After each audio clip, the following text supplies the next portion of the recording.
Bonjour et bienvenue dans les bricots tutos des Compagnons Bâtisseurs Provence. Comme vous le savez, en ce moment, nous ne pouvons ni venir chez vous, ni se retrouver dans un atelier de bricolage.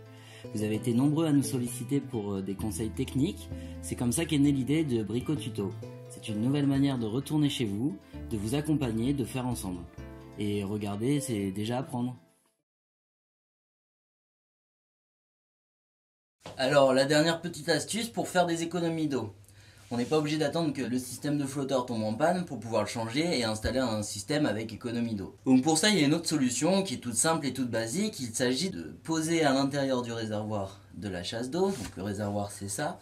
Il suffit d'introduire à l'intérieur un volume étanche. Un volume, peu importe la quantité, mais en fonction de la taille du volume, vous allez avoir une quantité potentielle d'eau introduite à l'intérieur du réservoir qui diminuera. Là, en l'occurrence, moi, ce que je vous conseille, c'est d'introduire un volume étanche à l'intérieur du réservoir.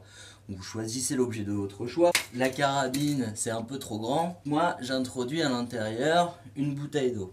Ici, on a une bouteille d'1 litre d'eau. Si j'introduis une bouteille d'1 litre d'eau à l'intérieur du réservoir, ça veut dire que je vais réduire d'1 litre la quantité potentielle d'eau présente dans le réservoir. Et par conséquent, à chaque fois que je vais tirer ma chasse d'eau, il y aura au moins 1 litre de moins consommé sur chaque chasse d'eau. C'est un moyen tout simple de faire des économies, à la fois des économies financières et des économies aussi pour la planète.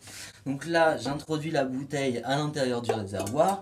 Il faut juste vérifier que la bouteille n'endommage pas ou ne perturbe pas le fonctionnement du mécanisme de chasse d'eau et de refermer la casquette.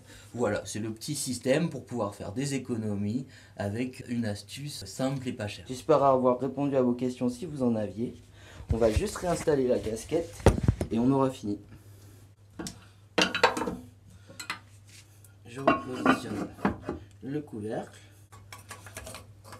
J'installe ma vis.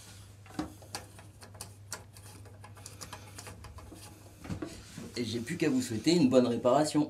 Et voilà, maintenant c'est à vous. Nous espérons avoir été assez clairs et vous avoir donné envie. Et surtout, n'oubliez pas, pour réussir, il suffit de se lancer. A bientôt pour de nouveaux bricots tutos.